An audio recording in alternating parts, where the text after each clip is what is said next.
I truly believe that when you are value based and you truly care, authentically care about people, about your employees, about your customers, about, people and the future of our planet, you also profit. And I think everything's integrated. The caring cannot stop at a certain level.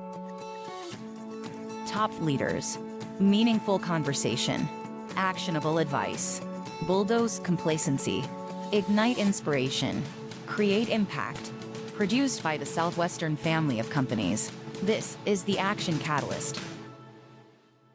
Shari Arison is absolutely amazing. Shari is an American-born Israeli businesswoman and philanthropist. She's the owner of Arison Investments, which is made up of several different companies and also philanthropic organizations. And her philosophy, I think you're going to find fresh and radical and very unique. And so she is also an author, Activate Your Goodness and the Doing Good Model. And so she is here to talk to us about what that means, doing good. So Shari, welcome to the show. Thank you very much. I'm happy to be here.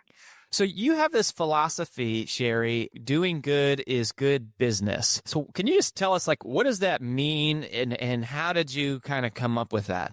Well, after working many, many years in different fields in business, I'm in finance, real estate, infrastructure, water, renewable energy, and salt. And alongside that, I also have several philanthropic organizations, family foundation, a volunteer organization, and a spiritual organization. What I realized is that do good for people and for the planet, and you can still profit in everything that you do. So the vision became doing good, and all the values that we implement became the doing good model. The doing good model has 13 values. Some of the values that are implemented are, for instance, financial freedom, because we're in finance and we have a bank.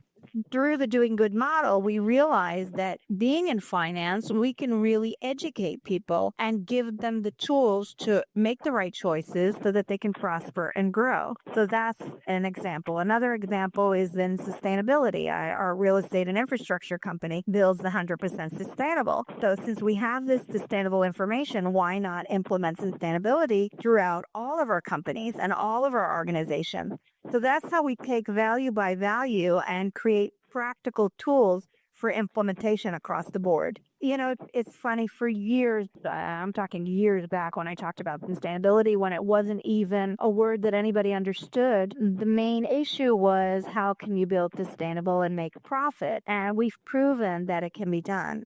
We've made more money over the years building sustainable, and we've shown a growing profit over the years in all of our businesses. And I truly believe that when you are value-based and you truly care, authentically care about people, about your employees, about your customers, about people and the future of our planet, you also profit.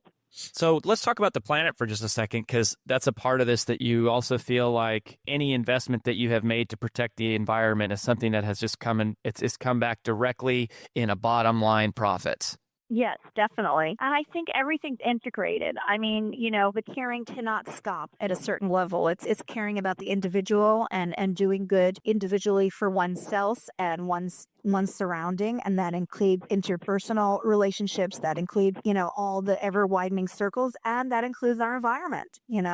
We have one planet that we live on, and we need to care for our planet as well. And like I said, it has not reduced our profits. It has increased our profits by thinking this way and implementing our businesses in this way. So what about creating that culture to beyond you? How do you communicate as a leader through all these different organizations and all these different industries that you go, look, people, this isn't just a nice thing. This isn't just us sitting around the campfire talking about doing good. This is actually the culture. Well, I can give you one major example of what we've done in order to make this work. Number one, when you talk about values, it's not something that you can tell people to be value-based. You have to educate, you have to engage people, you have to enroll them, and that takes time. It's a process. But what we've done is we've created cross-cultural forums. We call them forums. And what we have is representatives, and it's normally middle management. It's not CEOs and chairmen. It's more of the employee level of representatives from each one of the businesses and organizations sitting around the table. So we have representatives from the bank, representatives from the infrastructure company, the water company, the spiritual company, philanthropic organizations. So we have all these different people sitting around the table with the backing of their chairmen and their CEOs in order to be creative and think how we can implement these values. And what's happened is it created discussion, it's created creativity, it's created practical tools for implementation. And people are engaged and excited and they feel like they're part of something bigger. They get together every month.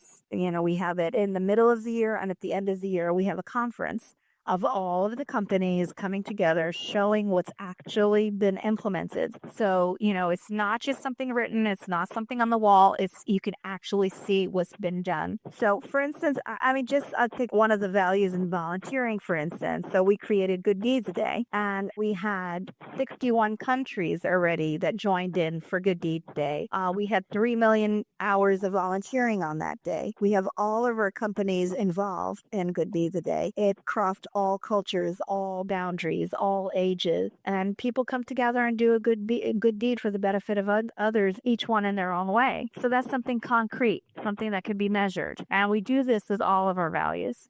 It's caught on. It's grown every single year. It's grown, by the amount of people, the amount of volunteer time. It's grown by the different countries that are involved. And it's amazing because what we found is because it's simple and because everyone can do a good deed according to their heart's desire, whether it's with children or the elderly or the homeless or, beautifying your neighborhood. It could be whatever it is that you want to do. And that's bringing people, uniting people together around the common goal of doing good. I mean, this is a big deal. I saw some pictures where you got to meet the Pope, and I saw pictures of Times Square. That's a really big deal. I also just wanted to highlight something that you said. You said you can't tell people to be value-based. It's like you have to show them. Exactly. Like for instance, vitality is one of the values. And some of my employees came to me and said, okay, how should we implement vitality? And I said, I don't know. Why don't you just ask the employees what vitality is to them? And it was amazing to see the feedback. To some people, it's nutrition, and to other people, it's sport, and to other people, it's spending time with the family and going on family trips. And it was just amazing. And the creativity that was created and the engagement, and it was just quite amazing. And that's what's happening around all the values. Were you always like this? Did you grow up with this natural insight to go, you know what, doing good, I can see the connection to how it leads to profitability and it's also doing good in the world? Or was there a point in your life where the light bulb came on for you? And if so, how did that happen? I'm just kind of curious, where did this come from?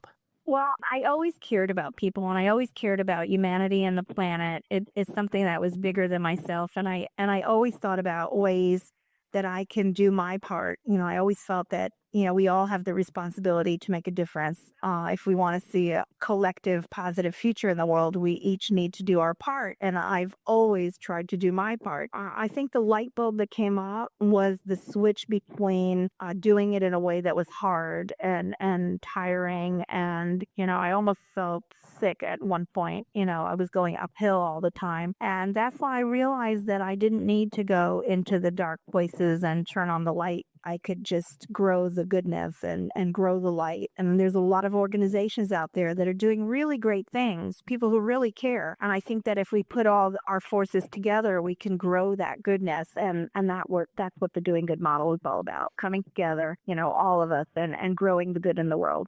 And so you're saying that you don't necessarily have to go into the darkest parts of the world. It means you can also do good by taking the things that you're already involved in, reframing them in a way to also do good as a part of what you already love and enjoy doing. Yes, and I think that, there is so much good. I mean, we created a social network called GoodNet, okay, goodnet.org, and within 2 years, 17 million people connected, and it's only around GoodNet. It's only around, a conversation of doing good, and it's different people, individuals, organizations around the world that are doing good. And I think that, there is so much going on, whether it's in business or philanthropy or individual that are doing good deeds every day. And if we join those people together, it can't be ignored anymore, because what you see out there is very different. And I think if we want to, we want to see a good world, we want to see a positive world, we all need to make that happen. I love that. So, if you were addressing young leaders, what advice would you give to young leaders in this area of just doing good? Well, I think number one, I think it's important to know that you can do business and have a successful business and still be value based. I would suggest to connect to one's heart and see what you're passionate about. I think when people are passionate about what they do, they create, amazing things. You can take really elated ideas, really elated values, and bring them down to practical day-to-day tools and for implementation. And really anyone in any field can do business and do good for themselves and for their community and their country. I love it. So, where's the best place that you want people to go, Shari, to get the book, stay connected with you?